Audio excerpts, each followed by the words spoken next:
I love words. I attribute my love for words really to my mother, who had an extraordinary vocabulary.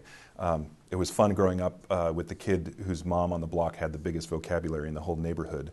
I would regularly ask her questions and get these answers back that contained words in them that I had never heard before. Like, I remember she had gone to a concert one night, and I asked her the next morning, "Mom, how was the concert?" And she said, "Oh, it was superlative," which sent me to the dictionary because I had no idea what the word superlative mean.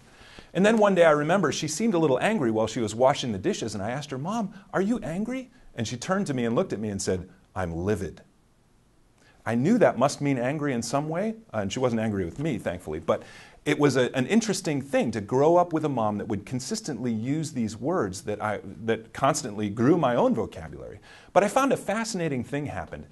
Almost always when I would learn a new word from my mom or from any other source at school, I would almost immediately start to notice it. Almost like everyone had learned the same word at the same time and everyone was practicing using it, which seemed kind of cool until I realized that actually wasn't what was happening. What was happening was I was being more sensitive to the use of that word and was hearing that other people had been using it all along and I had just never actually heard it. But the word would start popping up all over the place. The encounter phase really is a lot like that.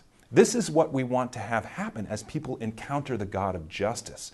But what they start to see popping up all over the place is references to the issues of justice all over the scriptures because they are there. They've always been there. And what they start to see in the world is the reality of injustice-related suffering all over the world because it's there and it's always been there. And the call to engage couldn't be clearer from the scriptures, but sometimes we miss it simply because we're not sensitized to it.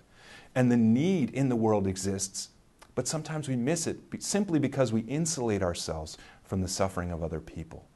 This chapter really was intended to help you sort of dredge up these ideas and begin to process what would it look like for us to become people who deeply encounter the God of justice in an unjust world, and then work to help our whole church have that same encounter on the deepest level that we can accomplish. So there's a lot of resources in this chapter to get you on that task, and there's some questions at the end to help you process the material. Again, I hope you'll use them, journal through the questions, talk about them with your friends, and I look forward to seeing you at the end of the next chapter.